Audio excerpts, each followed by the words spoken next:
புது கலர்ஸ் புது ஃபேஷனோட தி சென்னை சில்க்ஸ்ல இந்த பொங்கலை ஓஹோன்னு கொண்டாடுங்க. தி சென்னை சில்க்ஸ், ஸ்ரீநகர், வேளச்சேரி, குரோம்பேட் மற்றும் திருவள்ளூர்.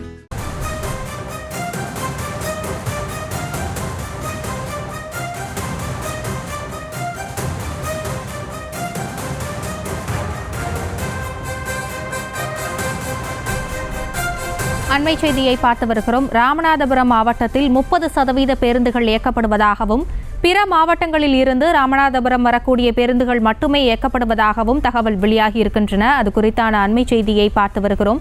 இது குறித்த கூடுதல் விவரங்களோடு இணைகிறார் எமது செய்தியாளர் பூபேஷ். விவரங்கள். நிச்சயமாக ராமநாதபுரம் மாவட்டத்திலிருந்து பிற மாவட்டம் மற்றும் நகர் பகுதிகளுக்கு செல்லக்கூடிய பேருந்துகளின் 30 விழுக்காடு மட்டுமே இயக்கப்படுவதால் இந்த ராமநாதபுரம் பழைய பேருந்து நிலையத்தில் பொதுமக்கள் அன்றாட பணிக்காக செல்லக்கூடிய பொதுமக்கள் மிகவும் சிரமமடைந்துள்ளனர். குறிப்பாக கும்பகோணம் போக்குவரத்து கோட்டத்திற்கு உட்பட்ட 30 விழுக்காடு பேருந்துகள் மட்டுமே இயக்கப்படுவதோடு ராமநாதபுரம் பணிமனையை பொறுத்தவரை இயக்கப்பட வேண்டிய 30 நகர் பேருந்துகளில் வெறும் 9 பேருந்துகள் மட்டுமே இயக்கப்படுவதாகவும், அதே போல ராமநாதபுரத்திலிருந்து புறநகர் செல்லக்கூடிய 60 பேருந்துகளில் 30 பேருந்துகள் மட்டுமே இயக்கப்படுவதாகவும் கூறப்படுகிறது. ராமநாதபுரம் மட்டுமின்றி ராமநாதபுரத்திற்கு அருகாமையில் இருக்கக்கூடிய கமுதியில் இருந்தும் இதே நிலையிலேயே பேருந்துகள் இயக்கப்படுகிறது.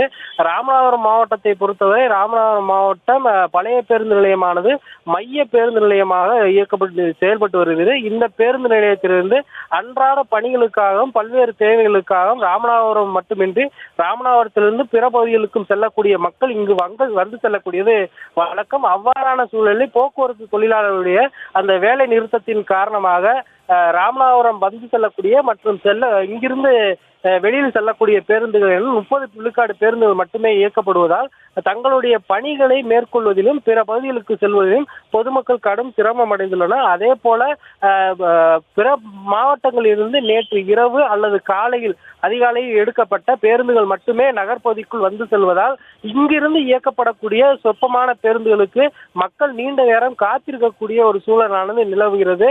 அதே போல காலை பணிமனையில் இருந்து குறிப்பிட்ட வேலைவாய்ப்பு ஈடுபடாத தொழிற்சங்கத்தினர் அந்த பகுதியிலிருந்து அவுட் காட்டிவிட்டு பின்னர் மீண்டும் அந்த பகுதியில் அருகாமையில் இருக்கக்கூடிய பணிமனையில் நிறுத்தப் போவதாகவும் அறிவித்துள்ளதை அடுத்து மேலும் சிரமம் ஏற்படக்கூடும் என்பதால் பொதுமக்கள் தங்களுடைய பயண திட்டங்கள் குறித்து மிகவும் சிரமம் அடைந்து வருகின்றனர். இதுக்கு தற்போதைய நிலவரப்படி ராமநாதபுரம் மாவட்டத்திற்கு வந்து செல்லக்கூடிய மற்றும் இந்த பகுதியிலிருந்து செல்லக்கூடிய 30 விழுக்காடு பேருந்துகள் மட்டுமே இயக்கப்படுவதால் பயணிகள் மற்றும் பொதுமக்கள் கடும் சிரமத்திற்கு ஆளாகியுள்ளனர். தங்களுடைய விவரங்களுக்கு நன்றி பூபேஷ். செய்திகளை உடனுக்குடனும் துல்லியமாகவும் தெரிந்து கொள்ள சப்ஸ்கிரைப் பண்ணுங்க.